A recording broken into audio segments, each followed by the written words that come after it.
Hi, Carrie. Welcome to the Hidden Why podcast. Great to have you here. Thanks for having me. Thanks for coming on.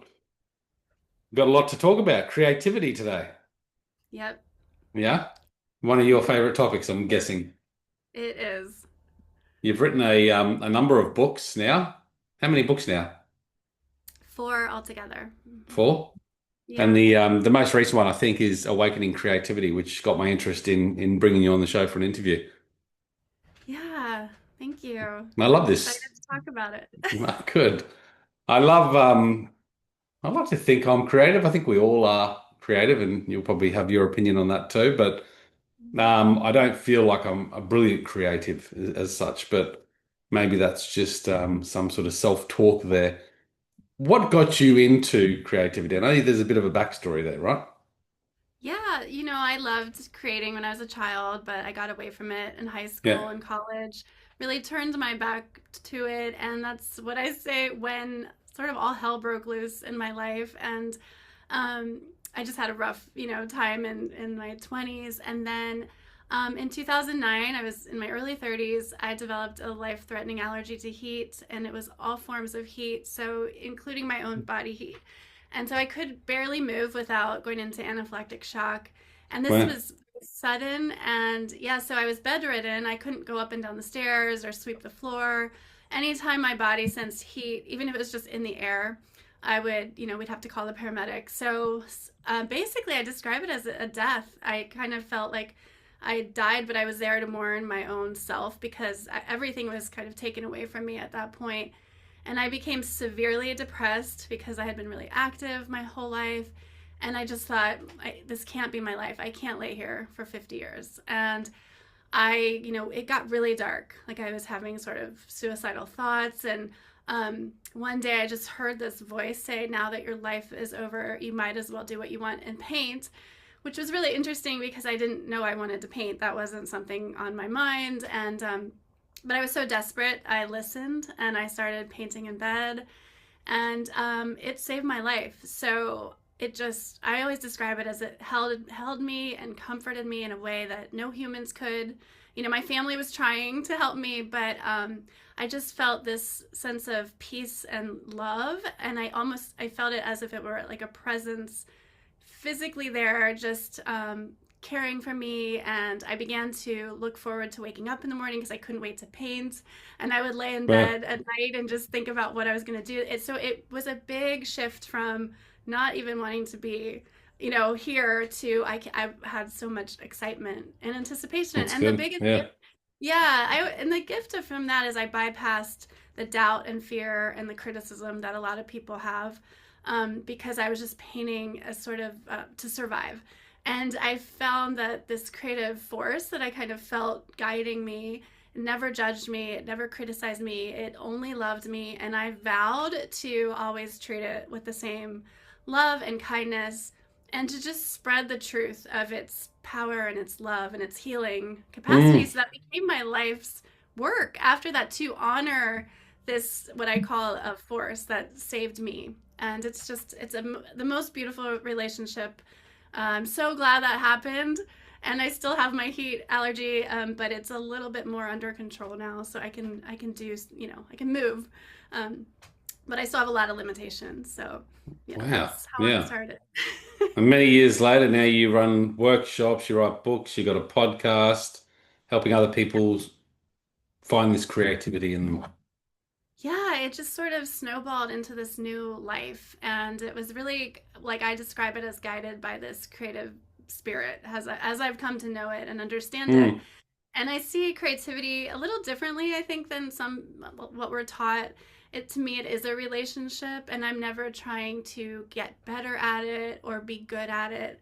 I always say I'm trying to get closer to it. I want to know right. it deeply, and it truly is, in my mind, the most beautiful relationship from which all my other relationships flow. And yeah, I just feel like there's this hole in our hearts that we're looking for other people to fulfill, and I think this is that relationship for me that it's a healthier way to live. I'm not Mm, looking to others for what this is only creativity can give me. So yeah, yeah. okay. Yeah. An unconditional love for creativity or something like that. Yes, I do think it loves us unconditionally. I think like our creativity is never unkind to us. It always wants to help us and bring us joy and heal us, and we are often very unkind to it or unkind Hmm. to this part of us. And we're taught sort of to either deny it altogether and just say I'm not creative, or say you're not good at it. But I Mm. don't think it's a quality. It's not something that some of us have. I think we make it really small. Like creativity isn't small. It is literally the force that has led everything into existence. You know, it's like it's the same thing that guides the flowers and the mountains and the sunsets. That's all creativity. Anything that is in the tangible world has been Yeah. created. So it's not Okay. like this little quality. Yeah, yeah, no, I get that. Yeah. This condition, this heat allergy, I've never heard of that before. It's something quite unique, eh? Yeah, it's really rare. I went to many doctors and most of them had never seen it. They'd heard of it, but it's definitely rare and I've since developed an allergy to the sun. So, Oh wow. yeah, that's actually possibly worse. It's kind of a toss up, but yeah, it's very debilitating and it is a struggle. It's very depressing. So I'm creativity, I feel like is saving me every day. Like whenever I get upset if I can't do something, I just feel like I run into its arms. Like I Yeah. just turn my attention to like what can I do? What can I make? And creativity is it's always there for us. It's always there for me and it constantly is like soothing me and I know it's the only reason I'm still here. And it Mm, just mm. yeah, it holds me every second of every day and comforts me and I'm just eternally grateful. So yeah, I know we're not it's here to talk about allergies and that sort of thing, but I'm curious. I mean, how does that work? What is it in your system that's not working to yeah. allow that to happen? It just at one point it sensed that heat. It I guess tagged it sort of as the enemy, and so my body just goes into anaphylaxis, and Right.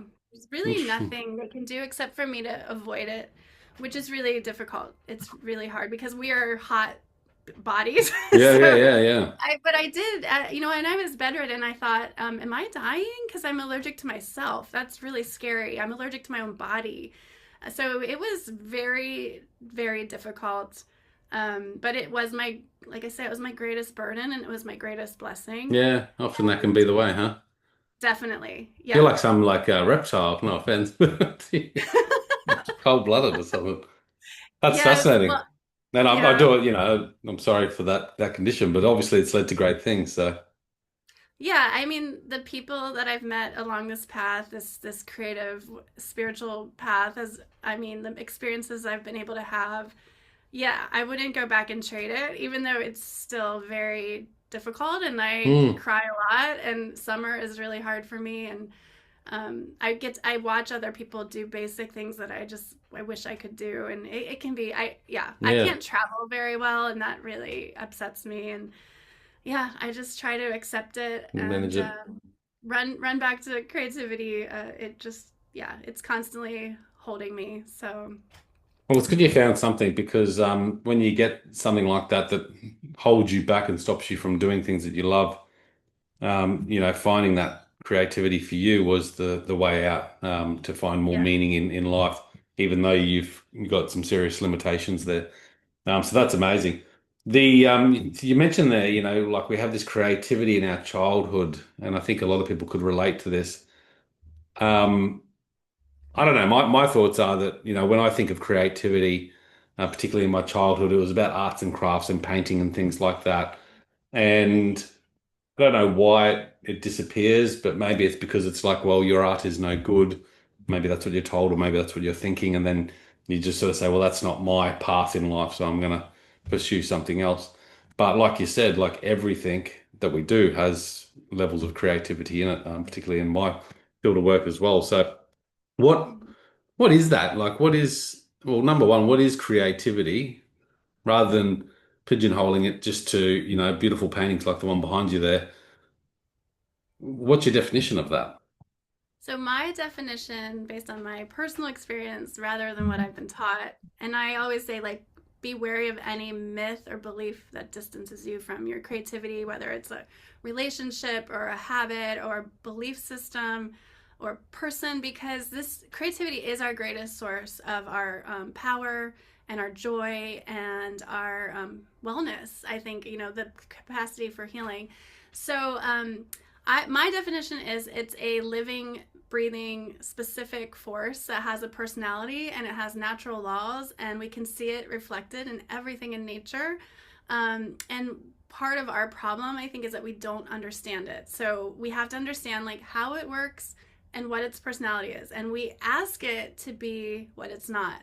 So it's not linear, it's not predictable, it's not safe, it's not known, it's not on our timeline. The personality that I've gotten to know and love is that it's messy, it's chaotic, it's carefree, it's unpredictable. It is circuitous. It's not. So for if we don't, we're asking creativity to be something it's not. And I Hmm. also think it's more powerful than we are. So, like, yes, we make it this tiny little quality, but it's actually the most powerful force in the universe, and to me. And so I see I'm not in control of it. I'm not in charge. So I put myself in right relation to it, and I accept it for I get to know it, and then I accept it for what it is, and I'm not asking it to be what it's not. And I do think that it is more powerful than we are. So my role is to like just sort of be more of a conduit and to respect that it has a life of its own. And so I think if we see it as more in a relationship, rather than something we can control, which is, Yeah. I don't know anyone that can control, No. Yeah. Yeah. creativity. I don't try. And this is a more peaceful and loving approach. We talk about creativity like it has to be this war and this battle, and that's the language that we use, but it actually can be a loving experience for us. And there's this great quote by George Washington Carver, who invented like over 400 uses for peanut butter, or no, I'm sorry, peanuts, and peanut butter was one of them. But he said, if you love something, it'll tell you all its secrets. And he said that he loved peanuts so much that it told him what to do. And so I think that is a beautiful way into creativity. Everything wants to be loved, everything wants to be respected, and it's just, I think we've been taught, it's a huge misunderstanding, Yeah. Yeah. and Yeah. if you look in the dictionary, if you look under creativity, the only thing it says in the Webster Merriam Dictionary is the quality of being creative. And then if you go to creative, it says like productive. And it's all these very like almost like manufacturing words. It's about like, but it's not about the more passive side of listening and accepting. And so yeah, I'm hoping to my goal is to restore creativity back to its rightful place in our hearts and lives, and to honor it and respect it as a Yeah. source of like endless gifts for us, Mm. endless healing, endless connection. Whatever you need, I feel like creativity will give you. It personalizes all the gifts that we need. So that's my definition, and I hope someday we return to this loving relationship. I think it would change the world.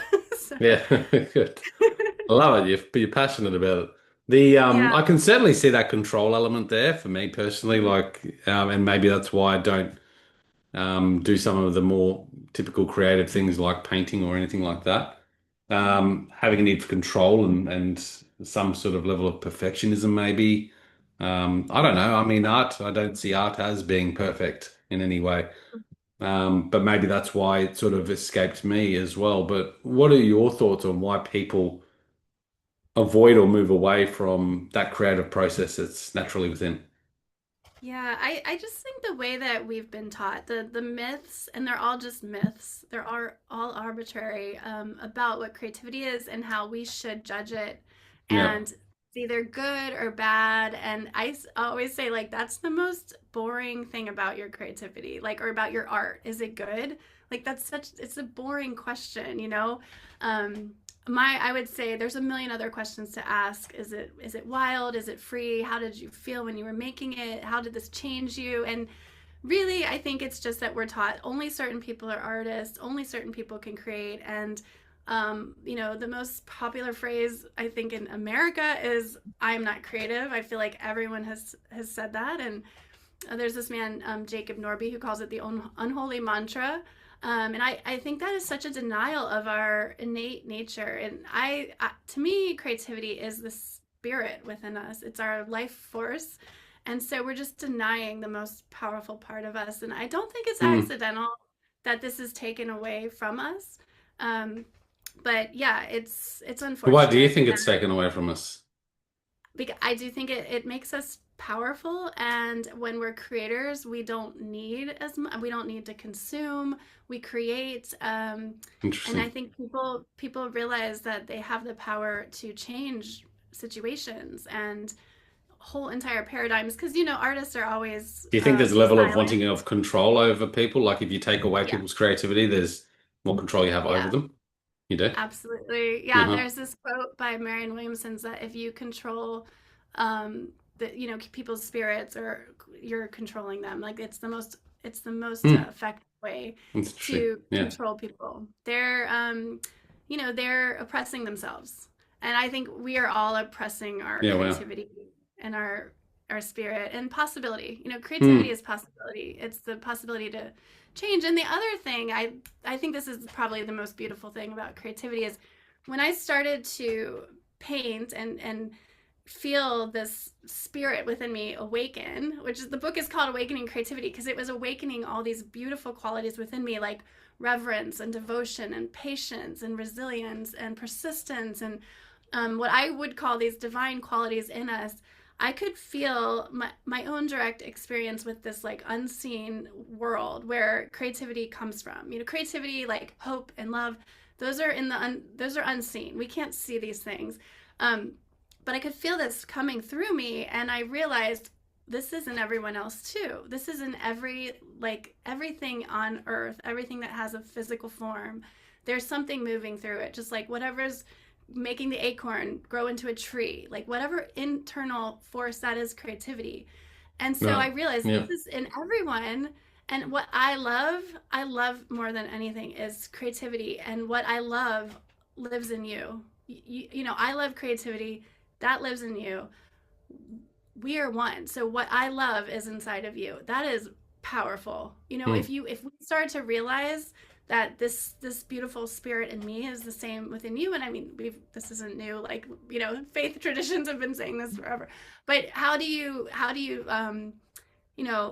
harm uh, anyone else when that is that most precious thing in them? Hmm. And so we remember our oneness. I do think that is the most powerful aspect of creativity, that we remember the spirit is, it's the thread that connects all of us to each other. And so when we deny it in us, we're denying it in everyone else too. And I do think we forget our connection. And what I love about that, there's no religious dogma. This is not connect. You can believe whatever you want to believe, but when you feel that creative force, and so many artists throughout centuries have talked about this, that feeling of something coming through you, working with you. The art is not all from you. Everyone who's created knows, like, this is not all from me. This is something else is coming into this. Um, Yeah. then that is in everyone else, and it's just powerful. Hmm. When I look at people, it's what I think. I always think, like, what I love lives in you, and it reminds me to try to be a better person. So I'm not perfect, but I What's mean, the I mean, humans generally, do you think have this higher level of creativity? Because what I'm sort of putting together here is that this energy field in the universe is connected somehow to that level of creativity. Energy and creativity are potentially the yeah. same. I don't know. What are your thoughts there? This is going a bit deep, but Yeah, I mean, to me, it is the breath. I would say it's the breath of the universe. It is whatever is, we start as babies, we change form, whatever is within us, like, it's evolution. I mean, it's the force behind evolution. It's constant shifting, constant transformation. There's no stagnation, and so for us to just see our creativity in this light and to have reverence for it. And the initial intention of art was to get closer to the divine, to get closer to whatever, that was, that unseen. and to honor and celebrate that and bring people together. But now we've been taught that art is something that you have to be good at and you have to do it a certain way, and other people should judge it. And that to me is the birth of like the inner critic. Whereas if you're creating out of devotion and love to something else, there's the inner critic doesn't even exist in that realm. There's no Yeah. trying to get better at it. You're trying to get closer to something, and even if it's closer to something within you, like I'm trying to practice qualities when I paint that I want to embody in my life. So I'm trying to practice patience, and I'm trying to practice resilience and faith that everything in my painting will be okay. Then that's awakening those qualities in me to Mm. take out into the world. So and that's why I think it is a powerful practice, and also why the process matters more than the result, because it's who we're becoming as we create, and we're so focused on outcome Yeah. that we miss all the gifts. All the gifts are Of the in the process. process. Yeah. Oh yeah, everything So do you you think do. creativity is like a connection to the spiritual world? And like you just sort of said traditionally there, that's how it was used. Yeah, I mean, from what I've understood and read, that was the original intention, was to get closer to the divine or your Yeah, ancestors, well, you or think to. about some of the uh, what do you call it, the tribal ceremonies and things that they did, very creative, chaotic kind of Mhm. ceremonies, really. But that was to get them to that spiritual Yeah, world. there's some beautiful traditions. There's a Navajo tradition when they would weave. They would add this line at the end that made it imperfect, but it was called a spirit line because they believed that their spirit could get stuck in this piece. So they created a line so the spirit could leave the piece. So I mean, it's not a new concept, and a lot of traditions see that that is actually a spirit in the flesh, in intangible form. And it feels, that's what feels true to my experience, which I think is so cool, that when we make art or create anything, we get to have our own experience. So this Hmm. is like self-discovery. Like I don't have to preach anything, but it's like if people do this, then they can come to their own conclusions. What happens when you create? But if you're negative and you're telling yourself you can't do it and you're criticizing it, you're gonna have a totally different experience, or trying to Yeah, control it. yeah. Yeah. You mentioned before, like creativity is chaotic and messy and all that. And I often look at people that I see as, more creative. My daughter is one of them. Total Ah, chaotic, messy, but very creative. I don't know if there's a correlation there, or can organized people be creative as well? yeah, I think there's room for all personalities. I think I teach, and that some students have they have a harder time letting go. Like some people, they want to control everything. They want it to be neat and tidy. And I see that they struggle more at the beginning, when it's like we're just kind of playing and we're getting loose and we're just allowing possibility. So there's definitely a component of surrendering and letting go and not trying to be in control. So for like, I don't like being in charge of anything. I always say I would still live with my parents if I could. It's like I'm surrendering. Like I don't want to be in charge. I don't want to, because I just like that idea that something else comes in and just kind of takes over, and I don't have to worry about it. So that part's easy for me. But it can be. I have friends that are, more organized, and I don't know what their process is like, but yeah, there's this element of just letting go and like relaxing into the process and working with the natural qualities of creativity. So Yeah. you're not trying to resist and work against. I tell this story, like I was swimming one day and this woman was just like smacking the water and just fighting it and breathing heavy, and it's just Hmm. she was struggling. And when I swim, it's like I caress the water. I work with the natural qualities of it, and when you caress it and you're gentle, it doesn't slap you back, and you're not exerting extra energy. And so when you understand how to work with the qualities of creativity, that's why getting to know it is so important.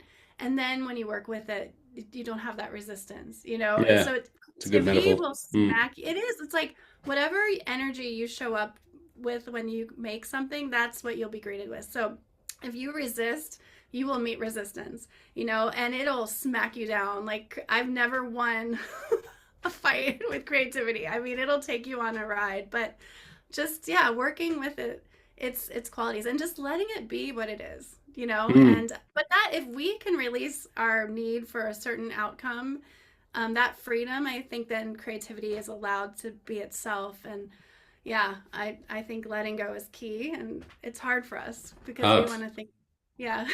if you looked into the the public spotlight right now across a variety of fields, who would you point out as maybe some key creatives that you see up there in the public spotlight? Oh, that's a good question. You know, I actually love like just looking around at everyday people because I feel like there can be a lot of like either corruption once you start getting into this certain world where you're trying to impress or trying to make it, and maybe some compromises that you make. But I love looking at just everyday people doing creative acts. You know, I met an 80-year-old woman in yoga, and she writes poetry every day, and she sends me her poems. And the intent is so pure, and she's not trying to impress anyone. It's an expression of this love inside her, and I am so inspired by, you know, just everyday people Hmm. that I can't even think about. I mean, I love certain writers, you know, but just women in my classes, you know, hearing these people's stories, and what they're doing is just beautiful. So I'll Yeah. have to think.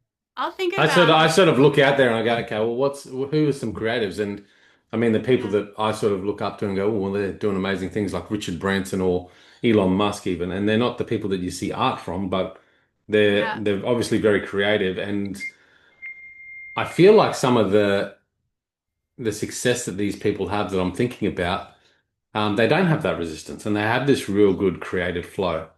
And then I sort of put that back into life perspective. And one of the things I'm quite passionate about is people living a free, fulfilled life. And that's a life that's aligned with them without restriction. And I think me personally and a lot of people that I know have this level of restriction and limitation that doesn't allow that creativity to flow.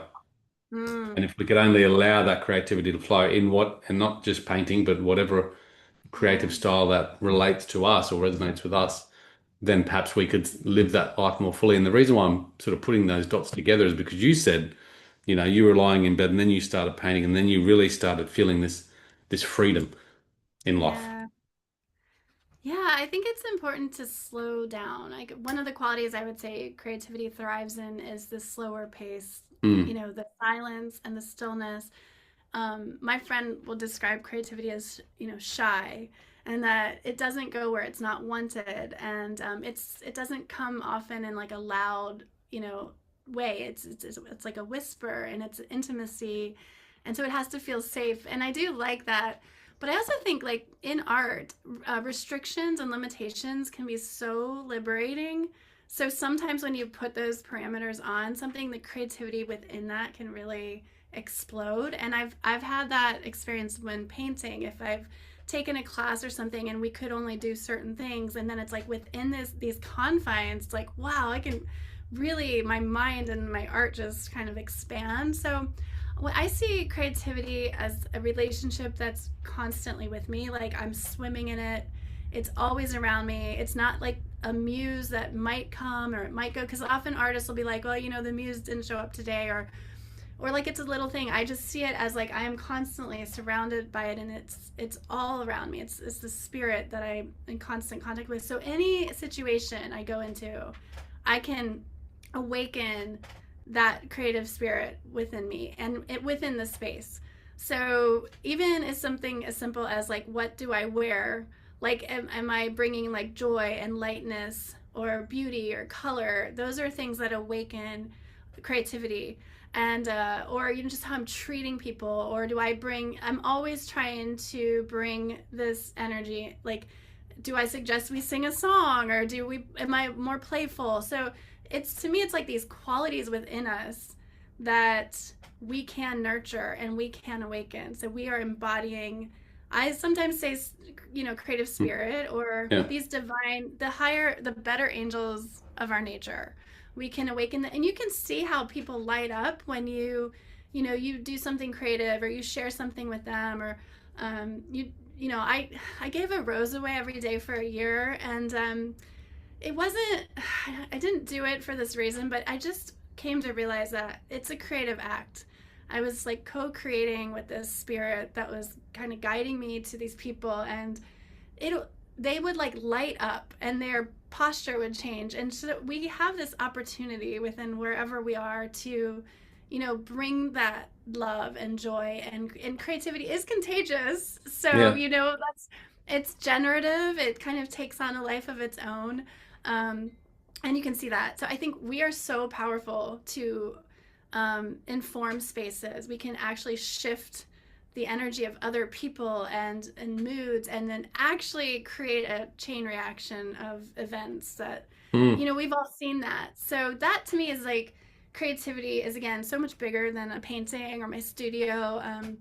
It is in every second, it is a possibility to invoke, and so I think if we did that, we would be more in our power. Do you um, consciously think about how you can bring creativity into a situation, or is it something that seems to flow for you? Like, you mentioned dressing up and things like that.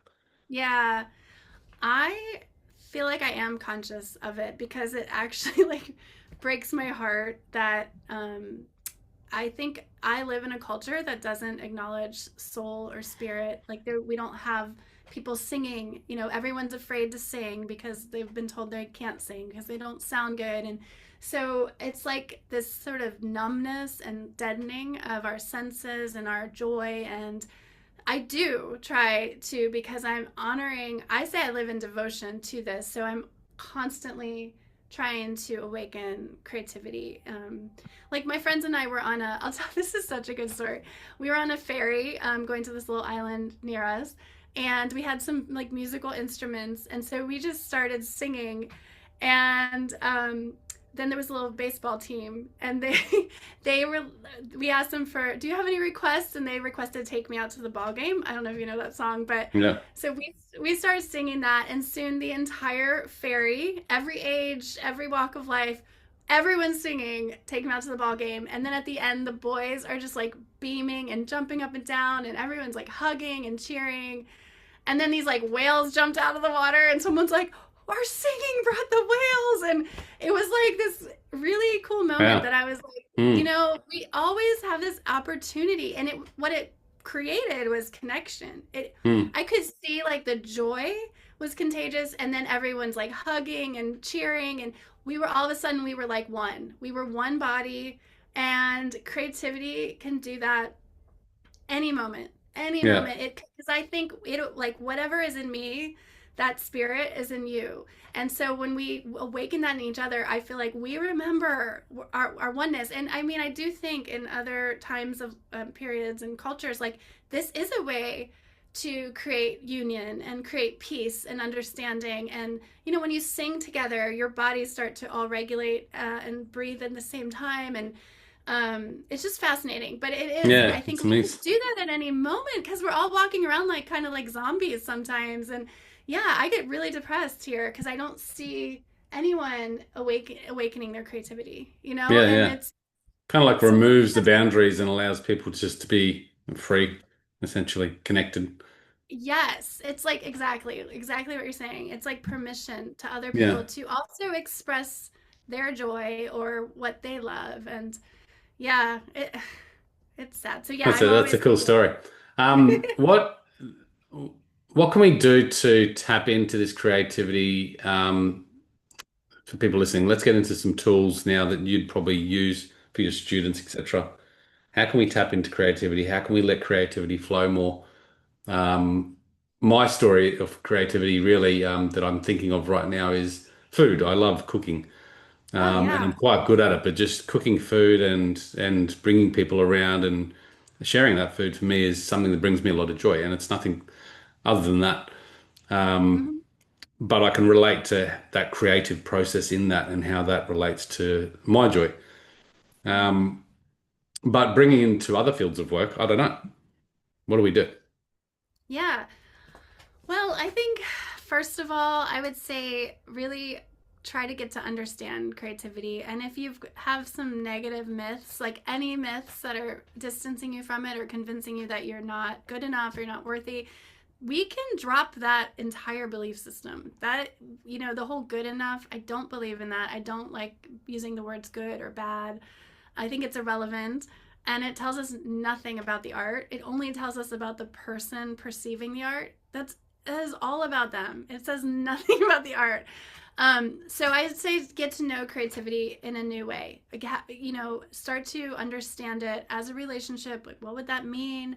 And get to know its personality. I think reaching out to mentors or guides or teachers that understand this, and then yeah, small incremental ways like I do believe we can influence our inner world through the tangible world. So, as simple and silly as it sounds, like me wearing color and clothes that bring me joy, it does affect my internal landscape. So, you can use things from the external world to help you. Like, my It's book is interesting, a yeah. creative, yeah, my book is a pilgrimage because pilgrims are like experts at understanding this, that the external world influences and affects you inside. So, like, they use touchstones and different objects to remind themselves.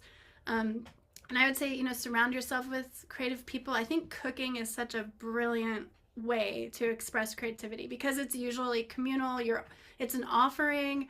You're giving love to other people. You're infusing it with love, and others get to enjoy it. I mean, that is an entire creative act, right there.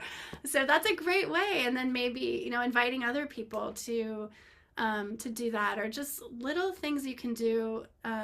You could ask everyone to contribute something, like bring a poem or a quote or anything. I think that brings you joy. I mean, I guess the like quick hack is like whatever you like to do that's playful. Like, just find play and find curiosity, and you will find creativity. Because I think creativity, that's when it comes to us, it loves play. That's another Mm, like part of its personality. It comes to us in play. It comes to us in our curiosity and just allowing yourself to be a child. And yeah, it's going to be letting go of some old habits and old mm. beliefs, but um little things I think So if add up. someone And then came to you and said, "Oh, look, I'm just not creative," what would you say to them, and how would you help them go, "Okay, well, let's just reverse that idea that you're not creative." yeah, I would say I would ask a few more questions and just, hopefully say, we have to know what creativity is. And, you can't, everything we do is creative, and if we're not actively and consciously creating our lives, then like who is creating them, for us? We are creators. Every single thing we do. It would be impossible to move, without. But I would just say, yeah, I think you would probably benefit from a mentor, from somebody. It's almost like you have this creative wound, or I've heard them called injuries, and you probably need a little bit of a hand. I don't know if you can.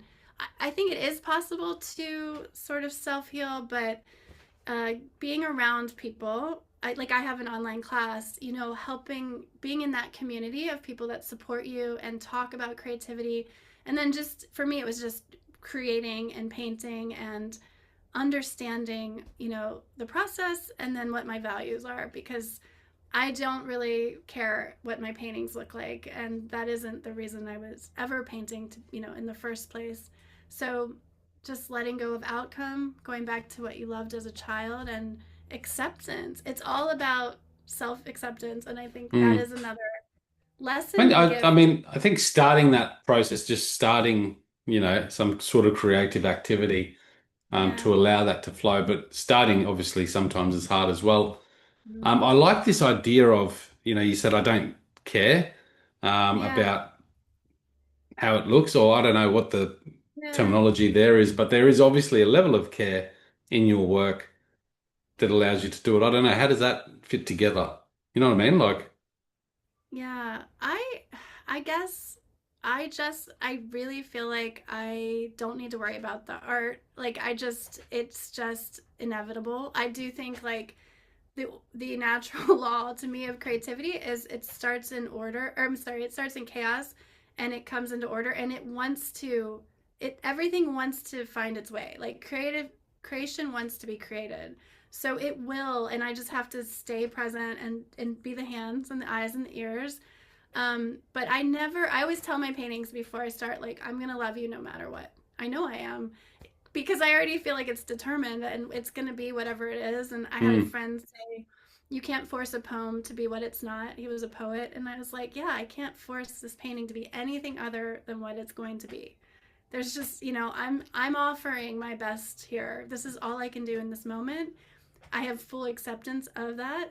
I accept any technical limitations, because this to me it is like it's a devotional act. It's an offering.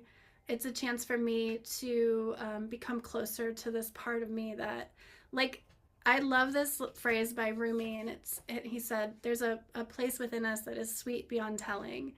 And I was like, I want to live from that place within me that's sweet beyond telling. So I'm always trying to honor that, work from that place, and just get to know that part of myself. So the art is Mm. sort of this after thing, and it's like it's finished. To me, it is the least interesting part of the experience. Um, but yeah, I mean, I let them be what they are. I So don't there's no judgment, there's no need for comparison. No, because I mean, this is all like this is it. This is what I can do. Every time I'm like, that was the best I could do in this moment. I like beating myself up isn't gonna change anything. It's gonna be the Yeah. same painting, and it's so fun to be surprised. Like love being surprised when I work. I don't know what's gonna happen, and you're evolving constantly. So I don't know what my art will look like in 10 years. I just know that I love showing up and playing with paint, and I feel like a child when I'm doing it. And, I think if you could I'm take not, away what's how you're operating there and put it into everyday life for people, just by yeah, showing up and just by creating and just by doing and not having a need for comparison and not feeling like you're going to be judged or not judging yourself and having yeah. a Well, joyful process, great things will come. yeah. And I think one thing is like I had this big shift when I say, like, when I stopped worshiping other people's opinions and instead worshiped this creative spirit within me, like my entire life changed because I have to redirect myself all the time. Like I like sometimes go to the water. I live on the Salish Sea, and I will like sing and do these little hand gestures and prayers, and people walk by and I'm like, oh, this is weird. But then I'm like, who am I bowing to here? Am I bowing to these people's opinions of me, or am I bowing to this beautiful force that makes the tides move and the sunset? And it's like I have a choice here, and I'm gonna choose creativity. And so I think you because we're so programmed, it's like a relearning, it's a retraining. So when you ask like what can people do, I think it is gradual. It's not, I don't think it'll happen immediately, but like I have to do a lot of like self inner talk and redirection, and like what is my value here? Who am I worshiping? And it's like I'm not gonna worship these people's opinions. So that is a whole relearning of not caring what other people think. And the cool thing about, I think, these little steps are generative, so it like kind of sneaks up on you. Like you start small, just little things. Maybe you start sketching or you join a choir. That's they're just little things, but over time it like snowballs, and like all of a sudden Mm. it's taking on a life of its own. Like I just started painting in bed so I just could survive. And then, like, a few years later, I'm like, what happened? I'm teaching classes, I'm selling paintings, I'm writing books, and it's like, it just kind of sneaks up on you. So I Yeah. don't think you have to start big. You just start small, be consistent, and surround yourself with people that are going to encourage you instead of tell you like you can't do this, or Feels like you because had no expectation about what yeah, was to come from what you're doing, yeah, it and yet good things absolutely have not. come.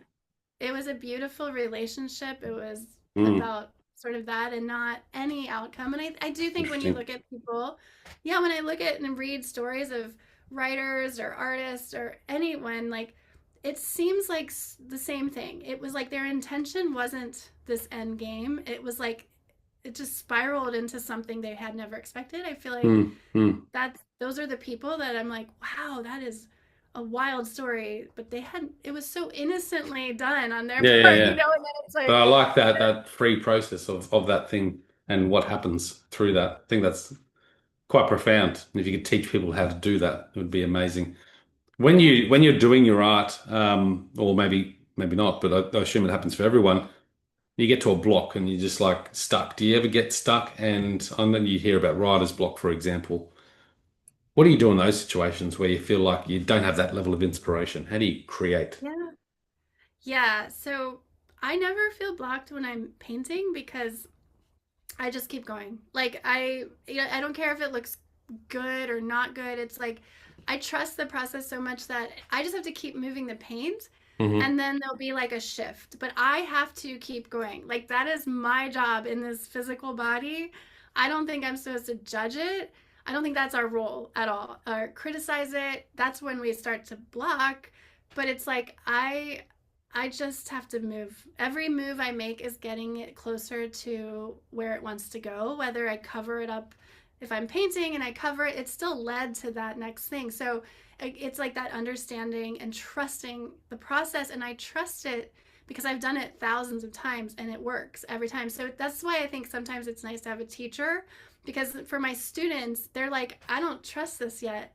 But I'm like, but I do. I've done this. Trust me, I've done this thousands of times. And then they can like kind of latch onto that and be like, okay, well, and then they've all told me because they've been with me for years now. Like they have this moment where they're like, oh my gosh, I get it. Like I trust it and it's happening because now they've had this experience like 100 times and they're like, it actually works, And Yeah. I just went through this with my book because writing is I'm not as familiar with it. I would say like my editor, she's devoted her life to it. She has a more intimate relationship with it. Like some people might say she's better at it or whatever. But I just see it as like she has put the time into that relationship as she understands it. So I had a lot of not faith like while I was writing, but I had faith in her. I was like, okay, I don't think I know what I'm doing and I don't know what this is nuts, but I couldn't have faith in myself, so I had faith in her and latched onto her and she carried me through that. So that's another thing, like we don't have to do this alone and if we're just not there yet, but she's written hundreds of books, she's so she trusts the process and now Mm. she's allowing me to trust that because that was kind of a new thing for me. And I'm just not as familiar with it, but Yeah, yeah, yeah. now we're working on another one and I have a little more trust in the process because I'm Good. like, okay, this actually works. So we can help each other. You don't have to do it alone. And yeah, I think it can be really liberating once you start to feel like, okay, I understand how this works. What final question for you? And it relates to tech, particularly now with AI coming in. How do you feel tech and creativity gel, or are they opposites?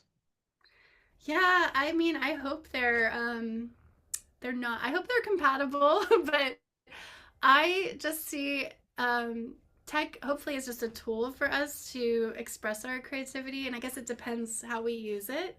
It would be like a tool like my paintbrushes or my paint. How are we going to use this to expand our creativity? But I Mm. see creativity as like a relationship. So I don't know. It's like it's all about that for me. So if something is easier, like if there's AI or something like that, but I'm missing out on the process of becoming because like part of that, even writing the book, it was really a long process for me and I had to do there was a lot of growth and trust and it turned me into a different person. So I don't know. Yeah. To me it'll always be a relationship and then if I can't make money off of it, it's okay. It's just it's supposed to be this relationship for me. So I Mm. don't know what's gonna happen like with AI. I don't Yeah. know. I sort of feel like it somewhat has the ability to take away our cognitive function and creative processes, but at the same time, it has a great ability to enhance that as well, depending on how you use it. Yeah, yeah, because sometimes I think like, well, I don't have an assistant, but if I had an assistant, I'd be like, here's some notes, do my newsletter. And so in that case, I'm like, I mean, I probably benefit from writing it, but it's no different sometimes than having an assistant person. Like you Yeah. don't have to do everything. If it frees me up so that I can write my book, then Well, yeah, I it's a don't. very, very, very clever assistant too. Like it knows everything, so Yeah, exactly. can be very That's handy. true. Yeah. It's been a great conversation, Carrie. Thank you for coming on. Carrie, your website, carrieschmittdesign.com, That's is right. that best for Yeah. you? Yes. Books on Amazon. I'll put some links in the show notes as well for your books. And yeah, appreciate you coming on. Any final thoughts, Carrie? Anything you'd like to leave us with? Oh, well, just, thank you for having me. And I'm always here if people have questions. I love to talk about creativity. And We can yeah, tell. so feel free to reach out. Yeah. Yeah, that's awesome. Guys, check it out at thehiddenwire.com. Thank Carrie for coming on the show. Connect with her. Links within the show notes there as well. And until next time, peace, passion, and purpose. See you soon.